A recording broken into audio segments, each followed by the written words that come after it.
You're listening to the Soju Sessions, episode 16, on the Soju Talk Nation podcast feed. I'm your host, Crispy Wonton, or simply just Anton, and on today's show, Warren comes on to expand on his thoughts, perspectives, and philosophical musings about modern K-pop and connecting with the general Korean audience. We got lost in some high-level ideas, but it was so cool just to have that intellectual back and forth. And we also got to talk about the finale of season 1 of Loki. Coming up, K-pop Retrospective and Loki with the one and only Warren.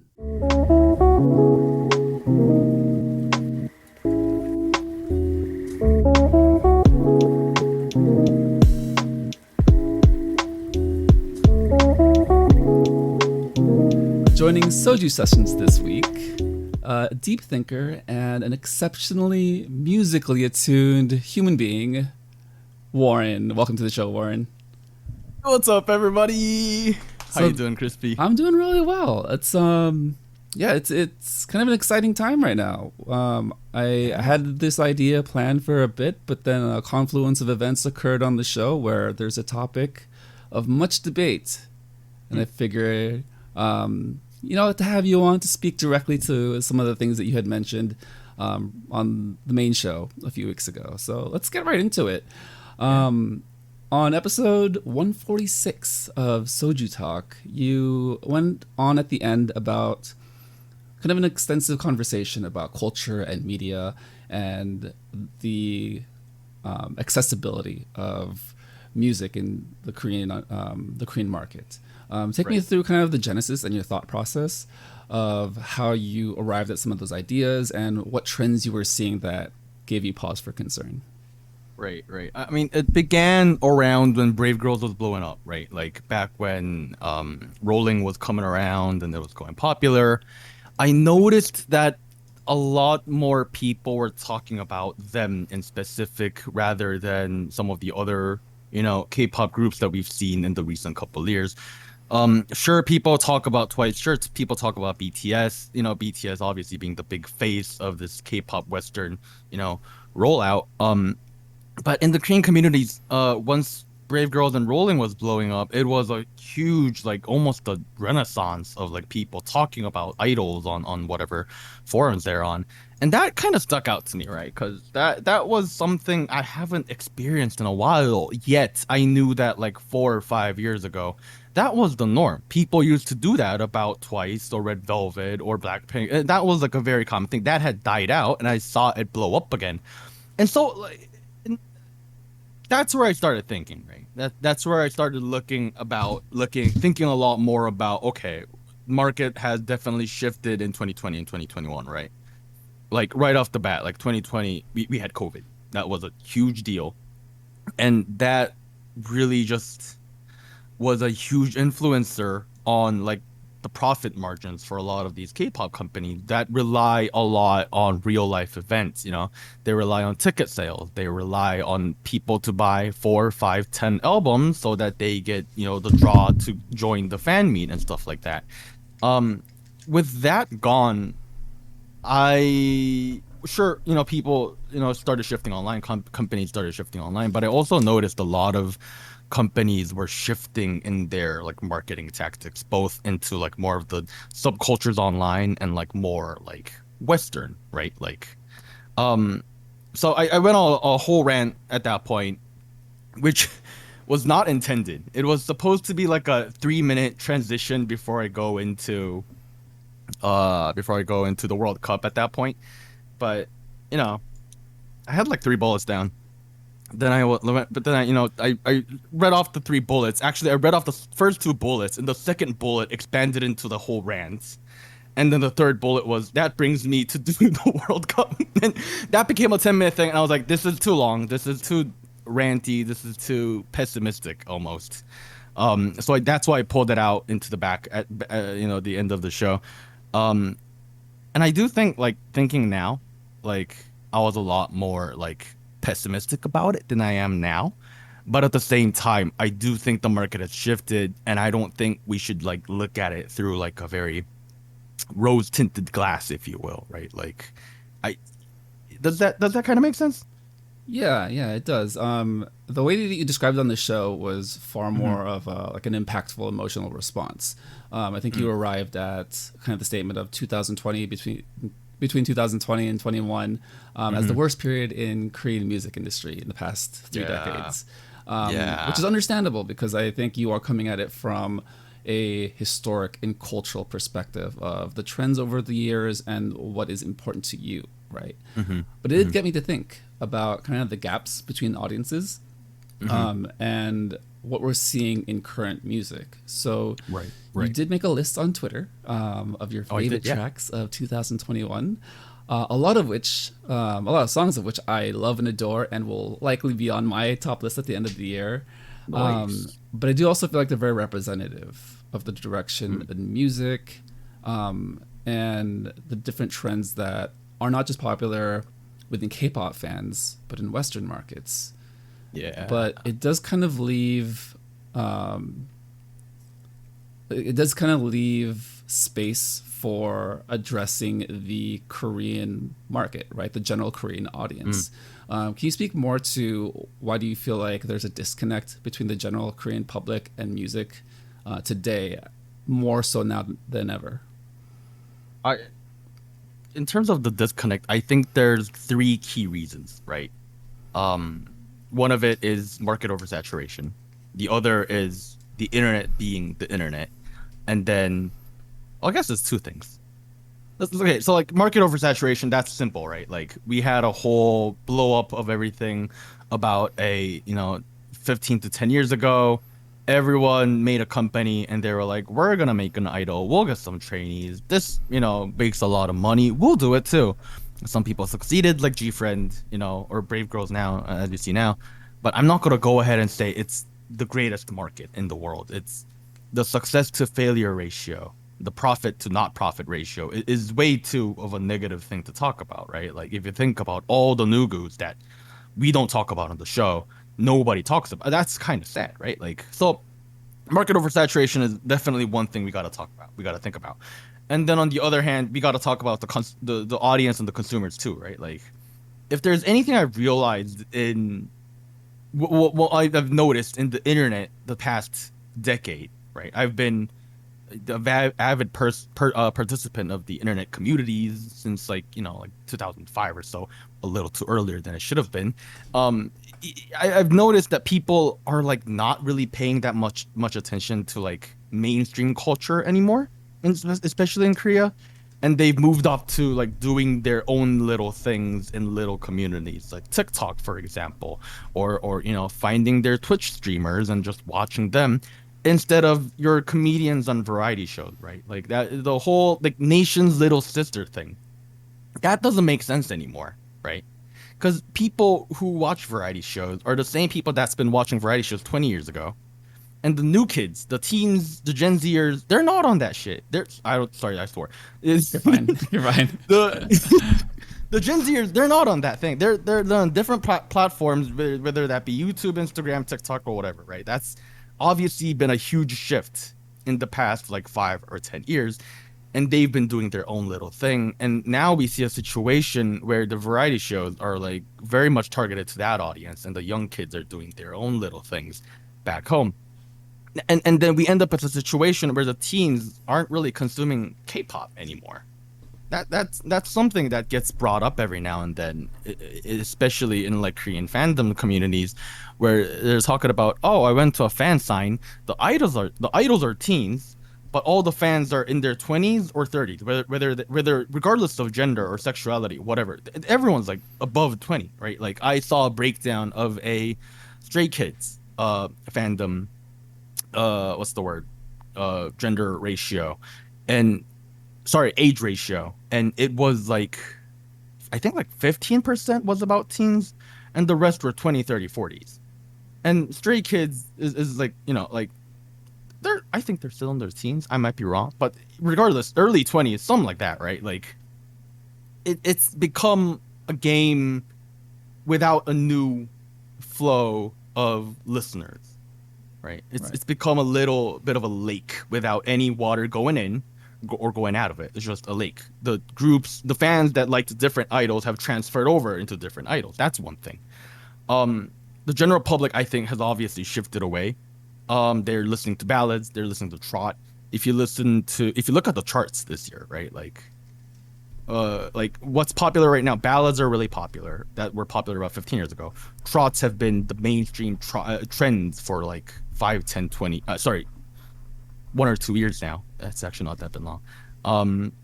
Everyone loves retro. If you look at the songs coming out of Hang Out With You, last year it was like retro 90s. Now it's retro early 2000s. So you see this problem where the older audience is shifting away into a different part of the music industry, and you see the younger audience shifting away from like just consuming K-pop into consuming other things, and they're also consuming other different genres of music like hip-hop or ballads or stuff like that. Hip-hop is very popular with teens. They listen to like they listen to like Jo Kwang-il and people like that. That's just like that really kills the original influx of like new listeners coming in, and that always needs to be there. And because that is gone, I think companies have shifted into looking at Western audiences. I think a big example of that has been ATEEZ, right? A parallel of that kind of has been IZ*ONE, which I recognize they're not together anymore. But while they were there, one thing I recognized about them is that they're a girl group, but they have a very strong, distinct strategy of going after dedicated fans. They were all about making dedicated fans. So you see this like cycle of companies targeting more and more dedicated fans and going after Western audience, and then it becomes a cycle because you don't have new people coming in. We're just you reusing the same group of people over and over and over again. I forgot what the original question was. I'm so sorry. No, that was excellent. Okay. Well, to kind of go off of like, so there's a lot to unpack. I think one of the main, I guess like a question I have is, so you speak about general audience, right? And right. In my head, I'm differentiating that with 3 main groups that engage with K-pop and entertainment. The teenagers up until about 2023, and then you have the mid-20s to mid-30s. The demographic that you and I fall under, the children of the internet that are still with their favorite groups or more likely to engage with K-pop idols. But now we're seeing this shift that we're aging out of some of the idols that we follow, or at least the new groups are coming in and they're far younger than we are, right? Right. And then you have the far more advanced age, which is about 35 to 50, who in the past definitely engage with K-pop. Like you said, Nation's Little Sister, Girls' Generation, Wonder Girls, that type of familiarity where those idols are visible not just through music, but now visible through variety, acting, and essentially in the homes of the families, right? So you have the family unit experiencing it. I guess my question to you is, how do you define which age groups are focused on like different types of media, and where do you think the younger age groups are going to find entertainment if it's not K-pop? Okay. Well, in terms of generation and like which groups are which, I do feel like the gap between Gen Z and like millennials are kind of where that kind of falls into, especially because Gen Zers are the ones that are going after TikTok and these different media outlets on the internet. There was a series of interesting posts on a variety of internet communities where they were like, I heard like teens don't listen to K-pop nowadays. What do they do? Oh, they watch streamers dance on TikTok and on Twitch and on Africa. I was like, okay, interesting. And that is where it's been really interesting to me too, because like having been an avid fan of hip hop for like a past 12 years now at this point. Oh my god. I recall being online as the only kid young as I am.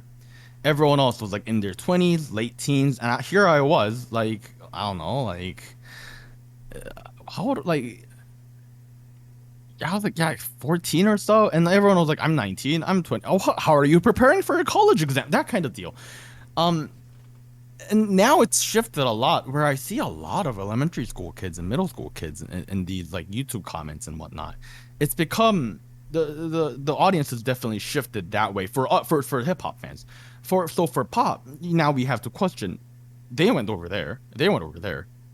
Where did these guys go? Like it's an empty room all of a sudden. And I don't think it's like culminated over like just last year, right? Like COVID didn't change everything. It changed everything, but like not this, right? Like this has been a culmination, I think, of like at least like 3, 4, 5 years.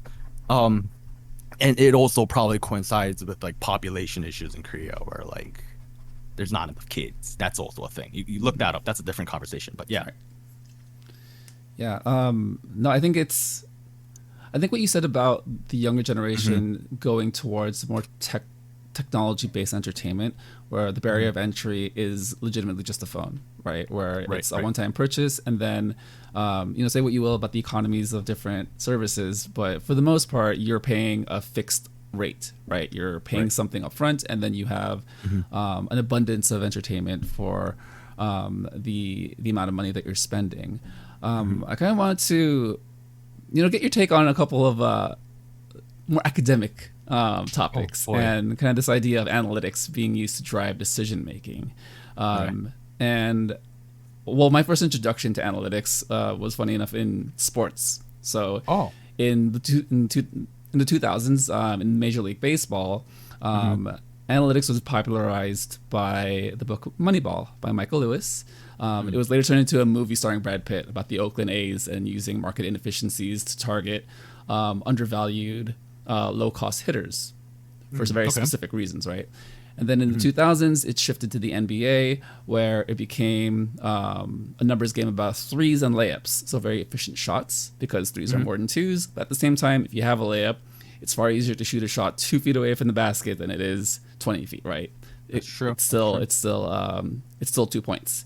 And it kind of showed kind of the inefficiencies, but it also took away a lot of the feel for the sport and kind of the art of the sport.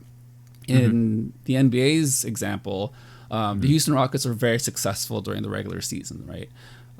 But the basketball itself wasn't very appealing. I mean, in my opinion, because it was essentially James Harden dominating the ball for 48 minutes while 4 shooters were on the court just standing on the sidelines waiting for the ball. And this ties into K-pop in the sense that you have the 2 demographics that you mentioned. You have the children, the kids, right, the teenagers, who their income source are their parents. Their parents of a more advanced age, between 40 and 50, right? And that is their resource. But then with K-pop, the thing that I wonder most is K-pop using analytics to drive decision making and saying we're only going to target the population that has buying power, meaning our generation who have jobs, who are able to kind of contribute to the economy. Because if we target the younger demographic, they're spending it on their phones, not necessarily the music. And then we can't really target the older generation because they no longer have interest in it. Because it does kind of seem like they're finding a market inefficiency, but on the extremes of how to target K-pop music. And I kind of want to get your take on if you believe that analytics are used in this way, and if K-pop might be falling too far on one end of the spectrum in this extreme. I mean, I'm sure they're using analytics to a certain degree. I hope they do. Like these companies, they have a lot of people involved in their business. If they're not using numbers to play their games, what are they playing them with? Shamans? We'll pick your comeback date through our shaman ritual. No. I mean, no, seriously. I see what you mean, but it's interesting you bring that up because to me, it always seemed like a system of people in their teens get interested in this culture, right? They don't have the buying power yet. They might save up $100 to buy like albums and go to a fan sign, but once they're like 20 is when they can actually spend the money, like you mentioned. I saw that as a transition, like a metamorphosis, if you will, the little bug that grows out into the butterfly. Once they get into their 20, they can actually spend money. What was key about me? What was key was they would get interested, they would get hooked in their teens, their mid-teens, and then they would spend a lot in their 20s. That's what it seemed like to me. What is concerning to me there is now we're not getting anybody hooked. Now we have a cage full of butterflies making so much money, but we don't have any eggs or little bugs that are waiting to. What's the caterpillar? Caterpillar is what I meant by bugs. Waiting to like kind of like morph into butterflies. In that aspect, I'm sure in the current like scape of just today, nothing else, just today, I'm sure they are doing their best to understand the needs of people in their 20s and 30s and make as much as money off of them as possible. I'm sure that's what they're trying to do. But at the same time, yeah, I guess that goes back to what I was talking about earlier with the we need a new group of people coming in, because it's rare for people to become K-pop fans in the middle of their 20s or middle of their 30s.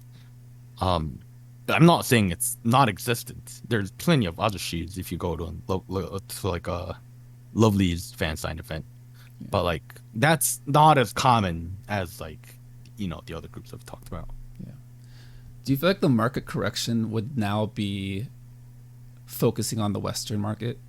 Because now that it's very difficult to penetrate like the younger audience, and like you said, like there's kind of a drying of the well, right, moving forward. Do you think now companies, because of the pressures of the pandemic, have decided we can't spend resources on trying to appeal to the younger demographics anymore? We just have to go overseas. That's what I'm worried about, right? Like, because that's the vibe I'm getting, especially with all the media that's like trying to be accessible to international fans and like people going on Weavers. And I'm not gonna say that's necessarily a bad thing. I've been wording it as if it is, but it's really not, and I'm really biased here. That's what that is. What is like? There's a lot of question marks in the air with like relying so much on a Western audience, right? Like, because we're taking a bit of a leap of faith, like, because right now K-pop is popular in the West, or certain groups are, like certain groups aren't. But it's a fact that certain groups have been successful in the West. Is that going to be replicatable with other groups? Is that long-term sustainable, or is this just a fad? Like is can smaller companies also scale into international audiences while still making a profit? Like there's a lot of questions in the air. To say yes, Western audiences are the new way to go, and by no means do I think Western audiences aren't as serious about K-pop as the people in Korea or Japan or China or whatever. It's just there's a lot more barriers to go across, and the internet, sure, it does connect a lot of things. It doesn't literally connect everything. I went on a bit of a tangent there. I'm sorry. No, but, you're totally fine. Yeah. Well, let's kind of bring it back to what can appeal to the older demographics, right? Because I think like that is. I mean, if we're not looking at our age range, we're looking at the next age range ahead of us and their ability to support their children. And kind of like you said, the new wave of like Neutro, and that being the introduction to try to bring people back in.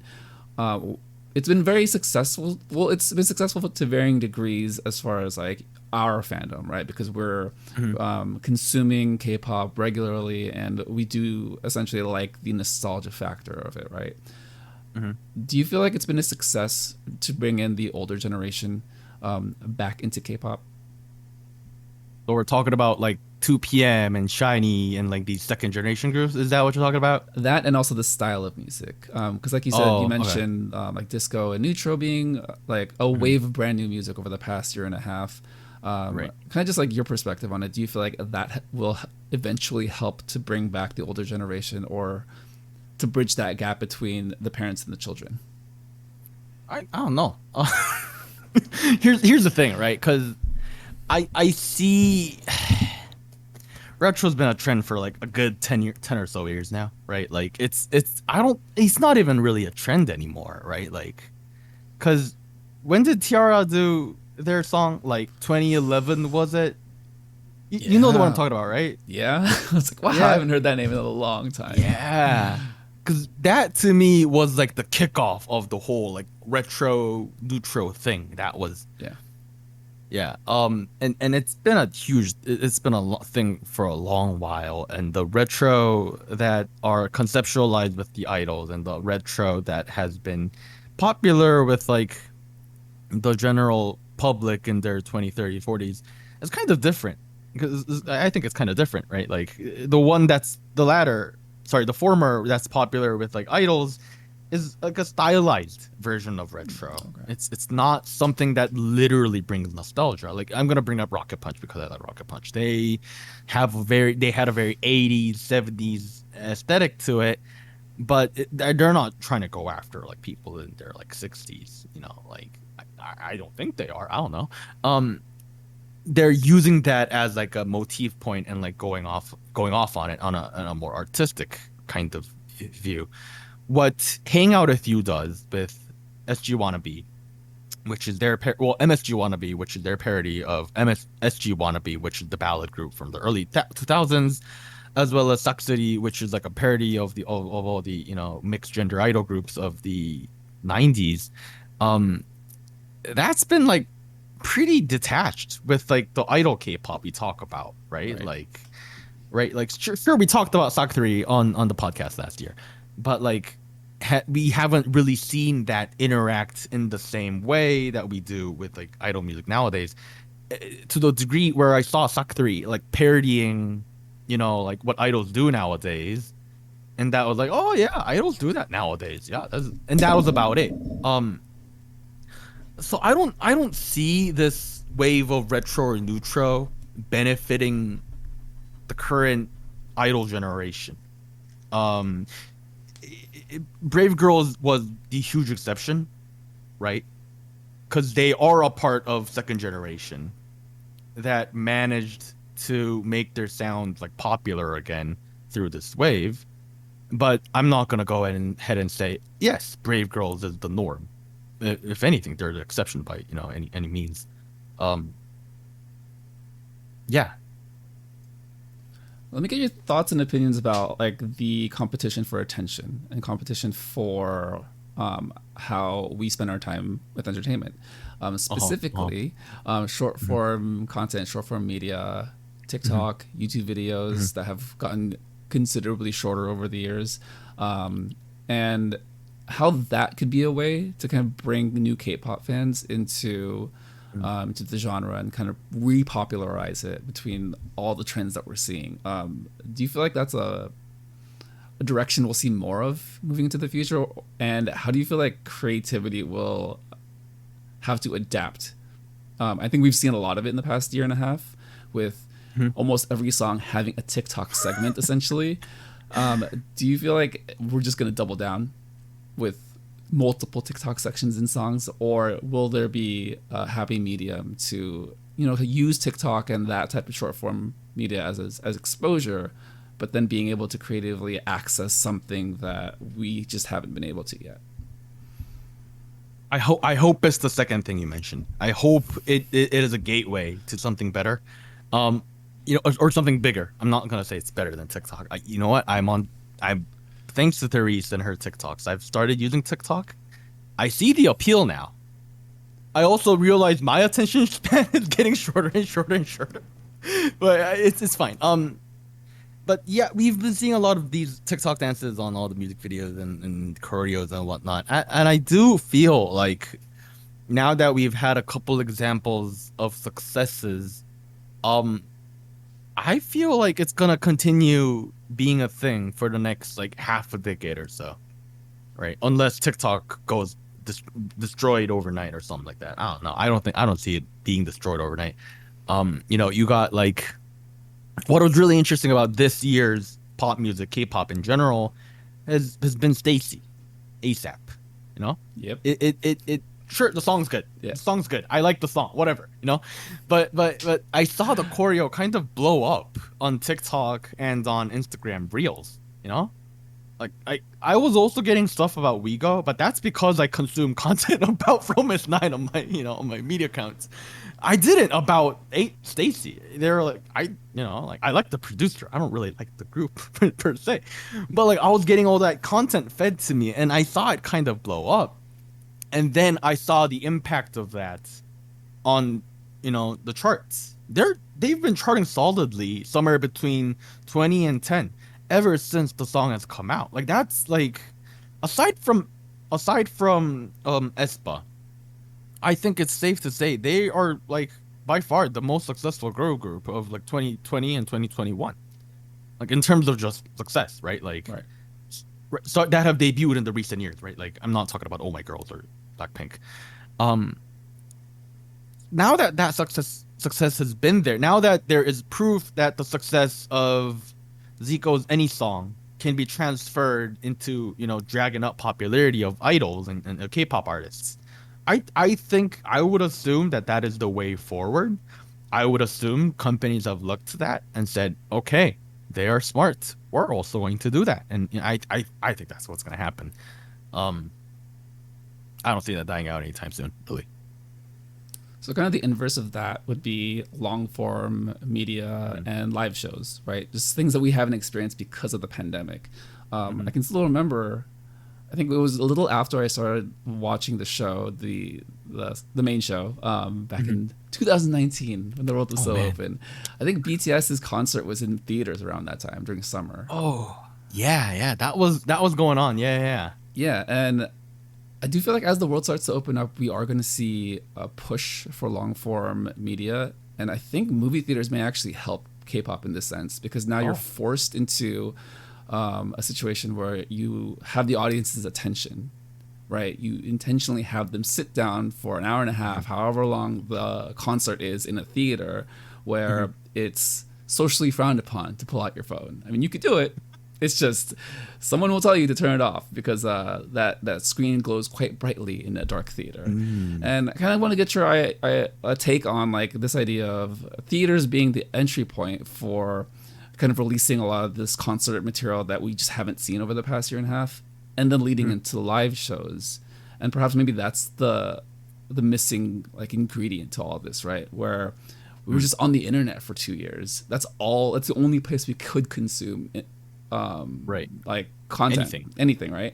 But then it was in such competition with TikTok. You said it was in such competition with everything else we're trying to do, whether that's variety shows or video games or just like anything.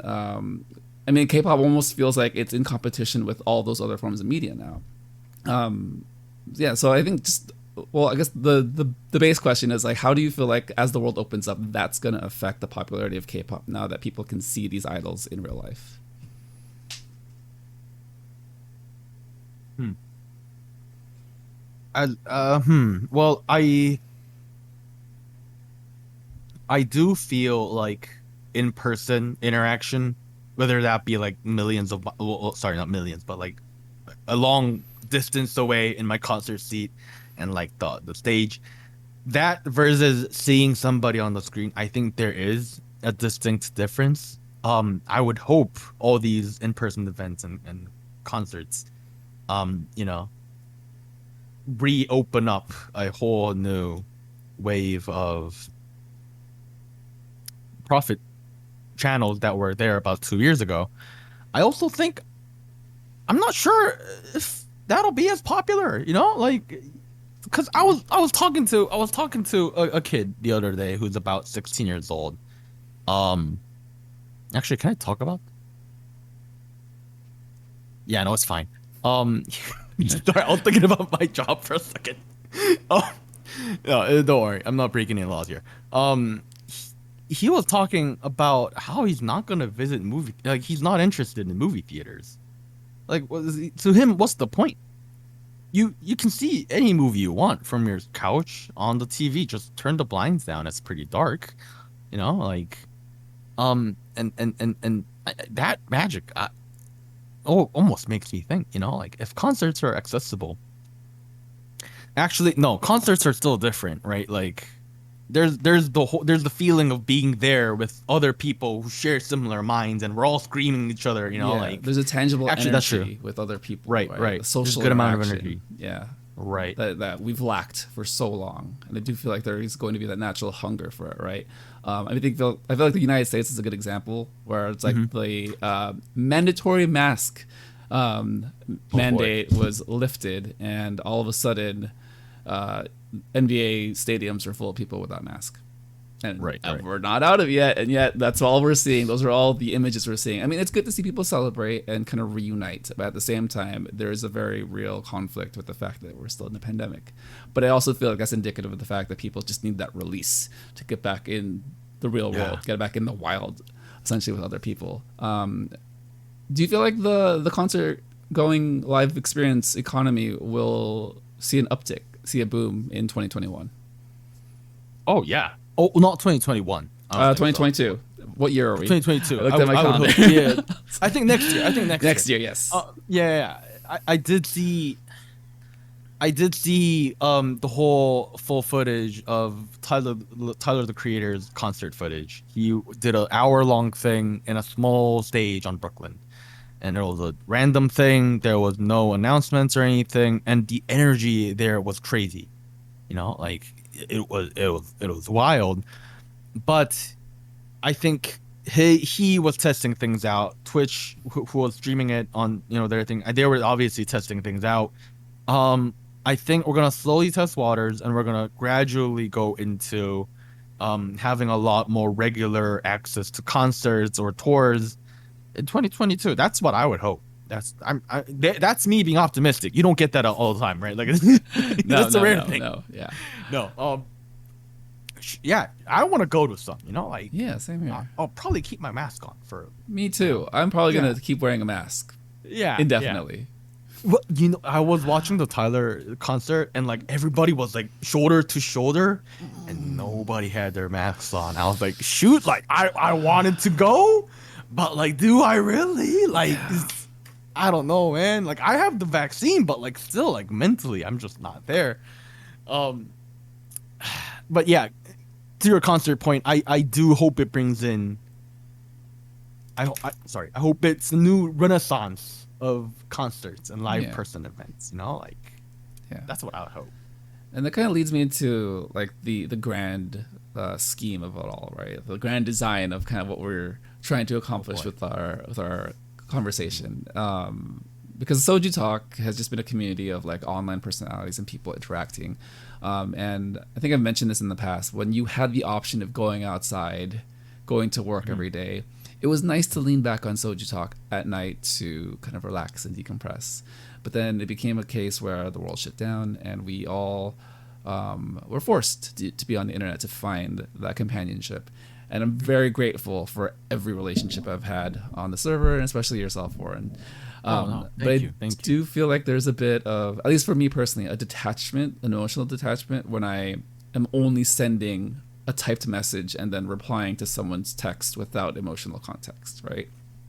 And I do want to use this platform as a way to open that up again for me, because I personally need it. And I think it kind of speaks into the greater, kind of the greater thesis of it all, of what we're trying to like really tackle as far as the question of capturing different audiences and why audiences feel detached. And my hope is that as the world opens up, that the variety of ways in which to engage with content will narrow, but also be something to engage with in the real world, where you can continue these conversations with your friends you see at school, at work, or just in a random public place. I mean, I think I've had a number of occasions where I've just worn a shirt and had so many different conversations about a number of things, whether it's video games or Kpop. And that's something that we're all lacking and missing. To kind of like, you know, kind of wrap it up and then give you the last like thought of it all. Like, what do you feel most emotionally connected to as the world is opening up with regards to K-pop music? And do you feel like that's something that's transferable to a larger audience, to a larger group of people, whether that's like the general Korean music audience or like a very specific niche audiences and fandoms? Well, first of all, I do also want to mirror what you said earlier. Like me myself, like I totally think. Actually, I don't know if other people think this way, but I think I was a lot more active on Discord while the whole pandemic was going on. You know, like previously, I would go to work and like I didn't want to seem like that guy who has Discord open instead of, you know, like designing software. So like I think I became a lot more. If anyone from work is listening, I still want to say I'm doing a lot of work. Warren's rarely on Discord throughout the day. I will just say that. Like, I logged out. Don't you uninstalled from my phone, my tablet, my laptop. No. But no, while we're opening still, while we're still opening up, I don't know, man. Like emotionally speaking, I do feel vulnerable. I'm not gonna lie, right? Like I'm still, I've been born a person with so many concerns. I'm just worried about everything. That's a part of who I am. And you know, while we're opening up, sure, I'm concerned about the pandemic. I'm sure I'm concerned about the impact on the economy, the job market, the like, you know, like stuff like that. In terms of culture and like what we're enjoying, I think luckily it's been one of those things that have shifted positively and negatively. And sometimes I'm not sure if that shift is, you know, the positive or negative, right? Like while we're seeing, while we've been in the pandemic, have been very grateful that like, you know, different media formats have been more accessible at home. Like for example, like Disney Plus and their Marvel stuff, that's been great. Like, but at the same time, everything we've said about K-pop today, right, like has been so accelerated because of the pandemic and the whole disconnect situation. Um, and my hope would be that we, you know, these are businesses with huge analysts and huge, you know, like they gotta know what they're doing. I'm just a guy on the internet, right? Like I would hope that they figure out a way to, you know, grab new ears and new audiences, and maybe TikTok is the answer, as you know, Stacy has showed us. But as of right now, you know, kind of mirroring that whole rant that begun this episode a while back, I am concerned. I am still concerned. And yes, I think I was pessimistic there. I do still think 2020 and 2021 were possibly one of, you know, still one of the worst years. But then again, because pandemic has happened, I feel like because of that, we've seen a huge success that we've seen in the Western sphere, right? Like Blackpink blew up, you know, BTS blowing up. If pandemic wasn't there, I don't know. Dude, like it couldn't have been successful. It might not have been successful. We don't know, right? Like, so I'm gonna, you know, spin that positively and say maybe 2021 isn't that bad, and maybe it could have been worse without the pandemic. I don't know. Maybe you could have gotten World War III. Like we don't know that, right? Like, dude, like maybe I could be in the army right now. Anyways, I'm just glad I'm alive. I'm glad you're alive too, Warren. Thank you. I'm glad you're alive too. Thank you. So last question. We're going to end on something, and you alluded to it briefly just now. Yeah. Let's set it up. We have a show that a lot of people have been talking about. It's a continuation of a story that we thought ended. It is Loki season 1 on Disney Plus. Disney Plus, please sponsor us. Warren, what are your thoughts about season 1 and how it ended? Oh, spoiler! We are going to talk about spoilers and everything that happened. Okay. If time permitting. You've seen it too, right? Yep. Okay. We're okay. Dude, I spent like the whole day, like when I'm not working, I've always been on YouTube, like watching like reviews, like analysis. I've watched a Kevin Feige like interview like 3 times now. It's great. Dude, I don't know. How have you feel? How'd you feel about it? Overall, this is my favorite of the 3 shows. Okay. Because I do like the concept of different versions of yourself essentially fundamentally being the same, right? And what does that mean for the time being relative, time moving in a stream, so time moving forward. But what does time moving forward mean at different points in the universality of time, right? And multiple universes and the many worlds idea. I think on a technical aspect, they do some really cool noir things. There were a couple articles I read that Visually, they took a lot of inspiration from the movie Zodiac. Oh, okay. Yeah, where it's that like noir mystery, Okay. like detective feel. Mhm. Zodiac takes place primarily in a newspaper setting, but it's that same like kind of 1960s, 1970s like color gradient where it's got the Oh, browns okay. and like those tones, right? Mm. But as far as story, I think the strength is the character work because Mm. it's this idea that this Loki still has yet to learn what he learned in the movies. But Right. fundamentally, he is still a good person. He is still the person that we know him to be. But what does that mean when there are different versions of him? And we Right. get that with Sylvie. How do you feel like that conflict at the very end, where there is a like literal diverging branch outside happening, and the metaphorical diverging branch between Loki and Sylvie, where they make separate choices, branching in different directions? How did that hit you? And the fact that like we're kind of left hanging. I mean, I was trying to think about it from our perspective, right? Like, what would I do in their shoes? Like, if I was either Loki or Sylvie, right? Like, I need to figure out what is right. And like during the whole like King break it down situation, I was like, I'm not. At certain points, I was like, I think he's telling the truth. At certain points, I was like, maybe he's just lying, you know? Like, and then I'm sitting there wondering what would I do in that situation, and it came down to like I kind of cheated where I was like, man, both of their perspectives make sense, right? Because Sylvie, sure, she's Loki at heart, but she spent most of her life running away and trying to kill TVA. That was the whole point of her life. At that degree, if I feel like even if you realize that like the right thing to do is not kill King, I feel like I would still kill her, dude. Like, cause my whole life, the whole point of my life has been to kill that guy, whether that is wrong or right, that's beyond me, right, at this point, right? Like that at this point, all that matters is that I'm about to finish what I wanted to do in my entire life, and I can go retire and go farm or something. I don't know, whatever I do.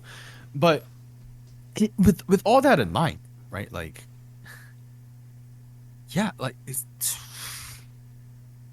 It asks a lot of questions, right? Because I don't think right, either choice was going to be correct, right or wrong, right? I think it's a spectrum of consequences that's going to occur right, right, between both choices, and I think the just the nature of the show, where there's just a lot of uncertainty, and we don't really get a sense of like power level of what the universe actually is. I think there was something I caught from the little clock person, the little floaty clock lady. oh, Miss Minutes. Yeah, she mentioned, oh, you can have everything. You can have an infinity gauntlet.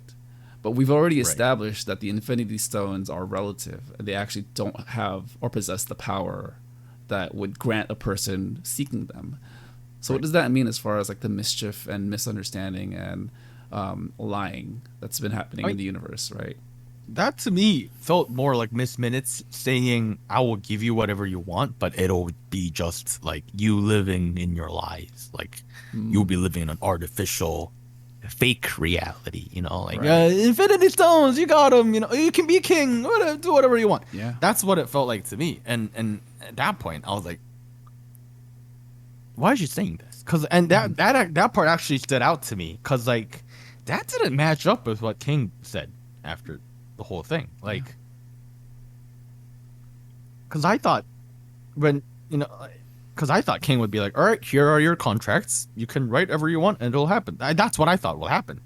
And he went on a completely different tangent about either kill me or do whatever you want with the TVA, and that was like, I don't know. That just kind of like was detached a little bit with what Miss Minutes was going on about. So to me, I feel like Miss Minutes is psycho. Like, like a clock person with a southern accent. Dude, you don't trust people like that. Is it even a No, person? it's A it's thing. it's some sentient being, some Yeah. consciousness. Yeah, no, I think you hit it like right on with just this idea of like mischief and misinformation, right? And the not knowing what to trust because Right. again, like the overarching like visual metaphor is diverging paths to an infinite number of things, or can Mm-hmm. lead you to an infinite number of results, conclusions. Conclusions that we have yet to understand because there is a season 2. It leaves you on a Hey. cliffhanger. All right, well, let me get your last like little theory and like idea, right? So how did that cliffhanger leave you? And I mean, they very much show at the very end, season 2 Loki is confirmed. So what direction do you feel like they are going to go into for this story? And is there going to be overlap with other stories, other heroes, other movies, perhaps? Oh, well, let's talk about what we know for sure, right? Like, King is confirmed for Ant-Man and Wasp: Quantumania, right? Doctor Strange in the Multiverse of Madness has basically straight up said it's going to continue off of where this show and WandaVision have left off. So I feel like everyone's been saying this, but I feel like King is going to be the big bad of the, this phase and next or something like that. What I think is going to happen in Loki season 2, again, I think a lot of people have said this, but I think like Loki's going to start going around, like trying to find his way to several variations, several variants of like who he would call hero, right? Like Loki or the Avengers, like, and then I'm sure there'll be some issues there, right? Because these people, now that he's in a different branch, these people might be like, Tony might be like, oh, who's Loki, Who's Iron Man? I'm just the guy who just runs the bit. That's what that might be. Yeah. So that's where I would hope that goes. Maybe we'll see Tony again in Iron Man. I don't know. That's all I want. Like, I'm just an Iron Man fan here. I love you, too. I don't know. Yeah. Where do you see season 2 going? So, I think right now I have a very like short-term conception of where it could go. But I do feel like What If is going to be far more important than we realize. Oh. Because it does set up where it's like, oh, these are alternate versions of like past and histories. Well, now we've clearly defined that multiple versions of these characters can exist, crossing paths at different points in time and space. Mm-hmm. Who's to say like any of those stories aren't relevant to the overall arc of Marvel moving forward? Right. And I feel like that could be a way to sneak in a couple hints at interdimensional travel, a certain family of 4 that perhaps travels between dimensions. Are they a family? Yeah. Oh. I'm actually not that like versed with the actual lore. I just watched the movies and the drama. Yeah. What I do know for sure is that this show is supposed to be one big show, and then they chopped it off in the middle into making season 2 longer and bigger. So hopefully, like that means season 2 is gonna have a much more meatier ending, like just more importance. I don't know. I would hope that's what you said about that is true. Yeah. It does feel like this is kind of a midpoint for an entire story, right? It did leave me wanting more. A little sad about that, but I hope because it's a midpoint that they actually have it done, and it's coming out sooner rather than later. So they still haven't announced the date. Dude, that makes me worried. Yeah, I mean, like COVID, like pushing all the movies back, that probably affected that.